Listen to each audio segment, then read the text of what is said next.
Hello everyone, welcome to this Selenium WebDriver tutorial. In this tutorial, we will learn to handle the frames using Selenium WebDriver. So let's begin. First, let's understand about the iframes, and then we will see how to handle the frames using the Selenium WebDriver. So for that, let's go to the browser here and search for what are frames. Okay, so frames are basically an independent container. Okay, and this frame has ability to load the content independently as well. So it's just a part of your HTML, and it's a separate independent container which holds some information, and there's the ability to load that content independently.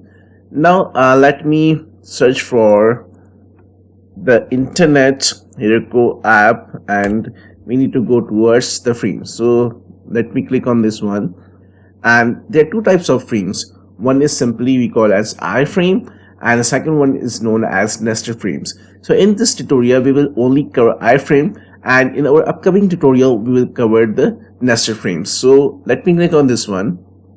So apparently it looks like a simple text editor, and here you can write something, you can format your text, right?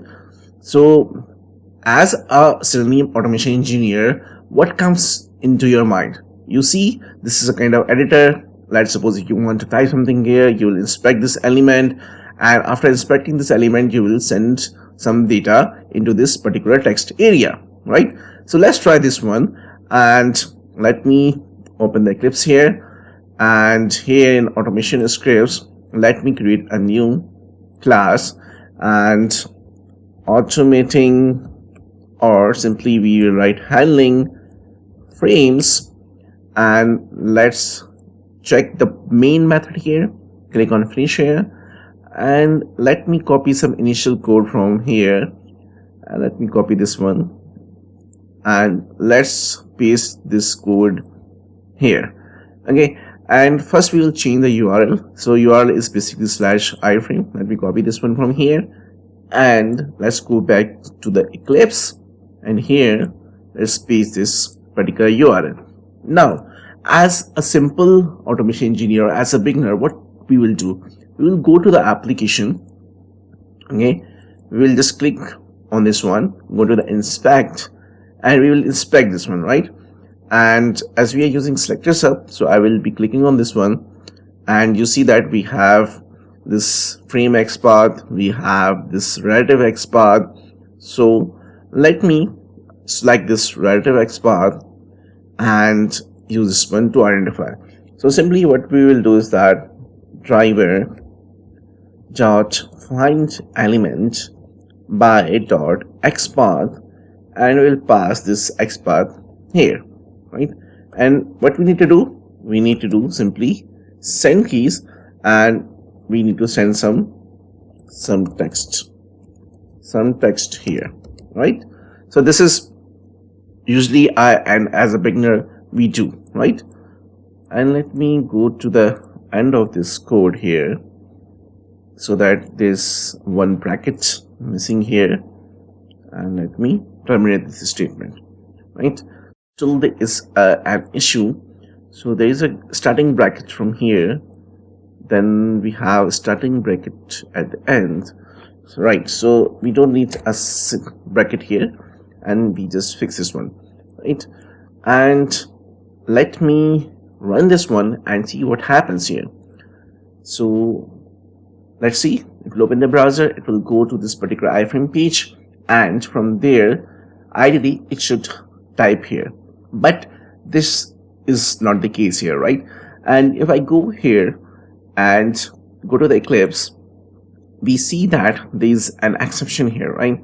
And let's explore this expression. So basically it says no such element exception, right? It says there's no such element present, and the reason is that this particular element is under the container of the iframe. That's why it's unable to locate this element, right? Now first what we need to do is that we will switch to the frame, and then we will identify this one and perform our action. So simply let me remove this line from here, and let's driver dot switch to dot then frame. So now we have a multiple options here. So either you can identify the frame using the index, you can use the string name or ID, you can also use as a web element, frame element. So there are multiple ways to identify this one. So for example, if there are multiple frames, like we talked about the nested frames, right?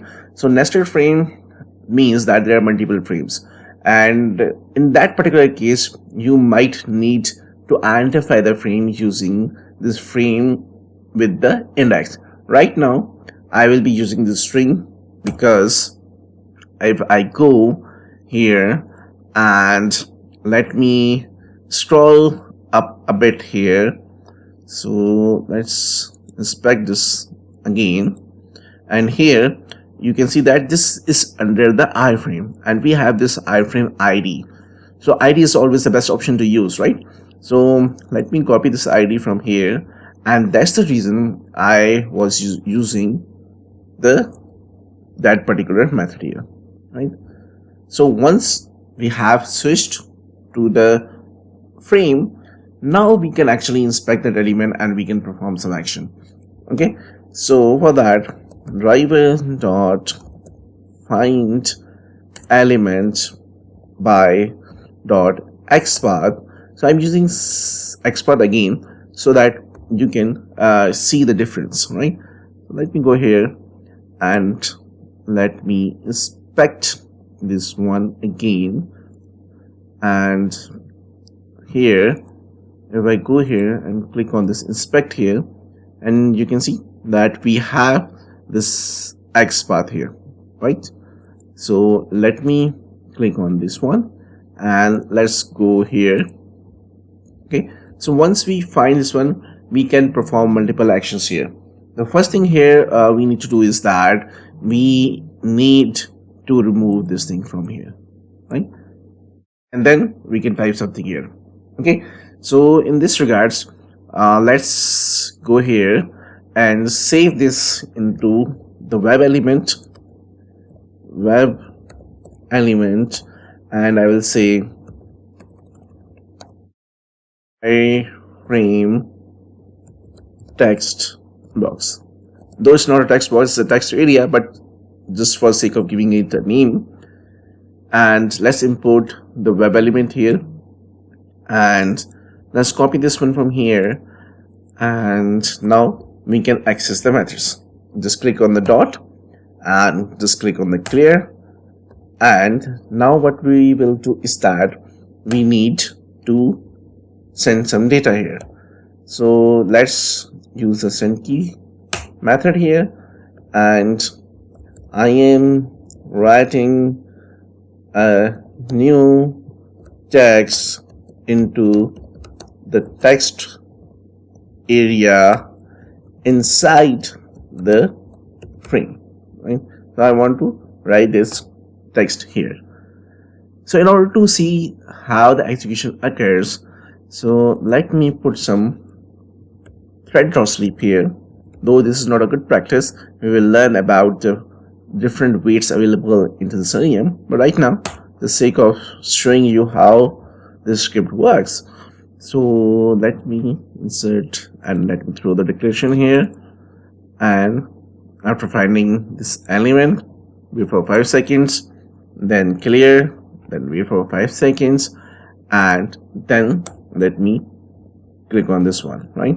So, and this time I will go with driver.quit. So we haven't learned about driver.quit as of now, but as of now just understand that it will close your existing browser where it actually execute your script. So let me run this here and see what happens.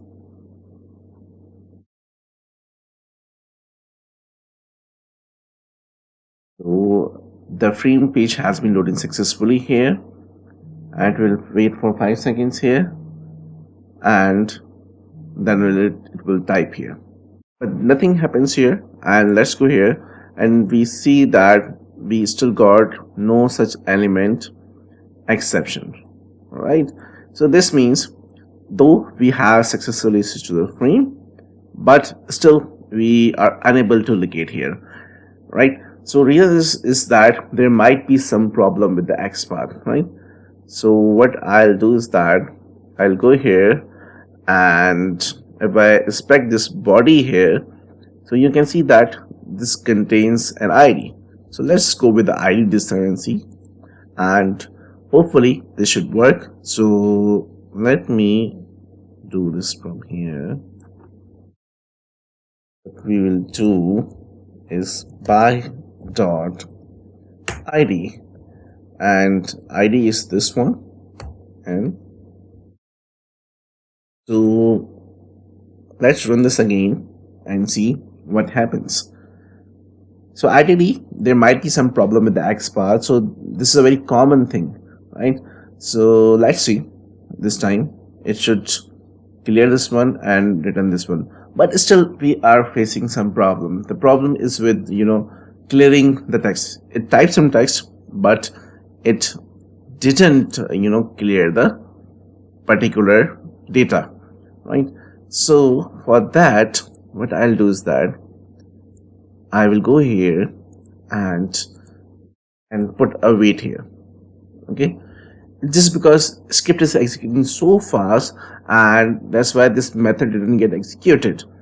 And let's run this again, and this time it will work here. And let's run this one and see what happens. Now ideally this should work. So this is how, as an automation engineer, you should work. First, switch to the frames, try with the different locators. If one locator is not working, then move towards another locator. Now you can see it cleared the text box, it inserted the new text box, new data which we provided here, and this successfully executed this one.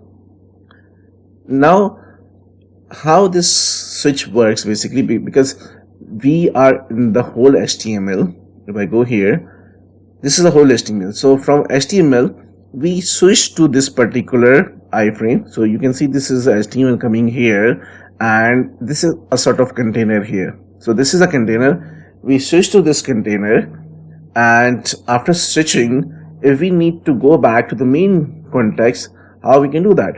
That's really simple here. Simply what we need to do is that before we can quit, go here, driver dot switch to dot, and we should have a method for default context. So default context here in this case will come out of this container, so that you can perform automation on the different elements present outside of this frame container, right? So let me save this one and let me execute this one. In this case, now you can inspect other elements and work with this. If you don't move out of the container, you cannot automate the elements. You will not be able to locate those elements, and you will be getting no such element exception in that particular case as well. So this got executed successfully, and yes. Thank you so much for watching this tutorial. If you like our content, then do like, comment, share, and subscribe our channel. Once again, thank you so much, and see you in the next tutorial.